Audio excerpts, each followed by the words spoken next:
Urte berri on dizuela guztioi, arratsaldeko 7 izateko 2 minutu falta diren honetan, Egigurenek eta Bikuñak, Zubizarreta eta Morga Etxebarriaren aurka, Eibarko astelena pilotalekuan jokatu duten binakako beserie txapelketako, 7. jardunaldiko,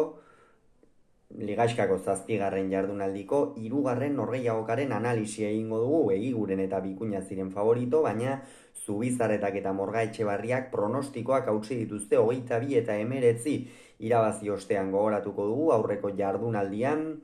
Egigurenek eta Bikuñak erraz irabazi zietela Gasteizen Agirre eta Ugartemendiari 22 eta 12, irauli latza emandat lodosan, Dario eta Erostar beri Zubizarretak eta Morga Etxebarriak 22 eta 20 irabazi zieten eta beraz, honekin esan daiteke bi bikoteak dinamika positiboan iritsi direla gaurko honetara. Partida hasieran Eiguren eta Bikuña erraztasun handiak ematen ikusi ditugu, lehendabiziko bisakeak erantzunik gabe geratu dira, gero Bikuñak ere beste pilota bat galdu du, eta Zubizarreta eta Morga Etxebarriak ezer handirik egin gabe 6 eta hutseko abantaila eskuratu dute. Gerora baina, erabat aldatu da partida, Eigurenek eta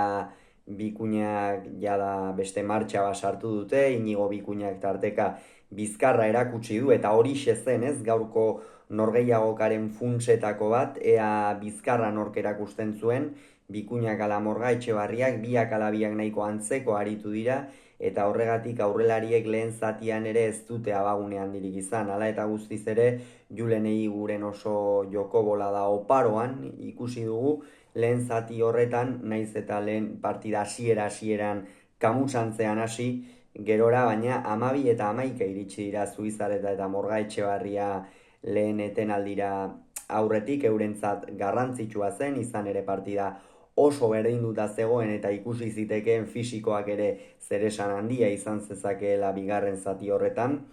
eta gero bigarren zatian Iraitz Zubizarretak sekulako erakustaldia eman du, sakearekin asko asmatu du, baina batez ere ezkerrez txokoan uzten asmatu du ikeragarri ataungo aurrelariak, hor txaparen mugan ezartzen zuen pilota, baina gainean zen une oro eta argatik abantaila handi xamarra lortu dute, hain zuzen ere 15 eta 11koa. Eigurenek eta Bikuñak baina ez dute etxi, eta Inigo Bikuña hor tarte batean bizkarra erakusten hasi da, baina Imar Morga Etxebarriak oso ongi erantzun dio, benetan zornotzarra oso txapelketa ona egiten ari da, lehengo astean esan genuen, eta gaur ere berdina esan beharrean gara, nola lehengo urtean, binakako txapelketan atzelarien lesioengatik eta eman zizkioten aukerak orain ari da, argudiatzen zergatikan eman zizkioten atzelari oso sendoa delako gutxi galtzen duena, egia da udaran joko bola da nahiko ahulean ibili zela, etzela bat ere fin ibili eskuetako arazo batzuk tarteko, eta lehengo urtean ere Unai Alberdirekin jokatutako txapelketan ezin izan zuen jarraikortasunik izan, baina urten oso ongi jokatzen ari da eta gaurko partida horren isla izan da inongo zalantzari gabe. Gerora baina 18 eta 14 horren ostean 21 eta 18 ere ipini dira, baina Eigurenek eta Bikuñak estutu ederra eman diete, hor Julen Eiguren hartu du apur bat bikotearen pisua partidaren azken zati horretan, azken finean eurentzat ere puntu garrantzitsua zen, eta Julenek ikusi du arriskatu egin beharra zeukala, eta alaxe egin du, ikeragarri batean arriskatu, baina azkenerako 19 eta 21 hurbildu direnean,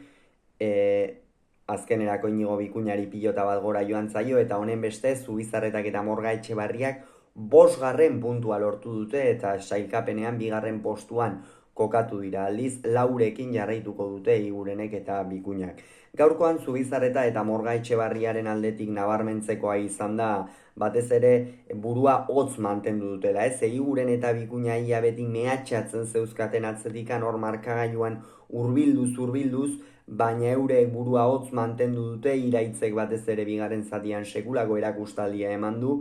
eta hori izan da partidaren gakoetako bat inongo zalantzari gabe. Hauxe beraz esan beharrekoa, hurrengoan gehiago izango zuen, bitartean izan agur.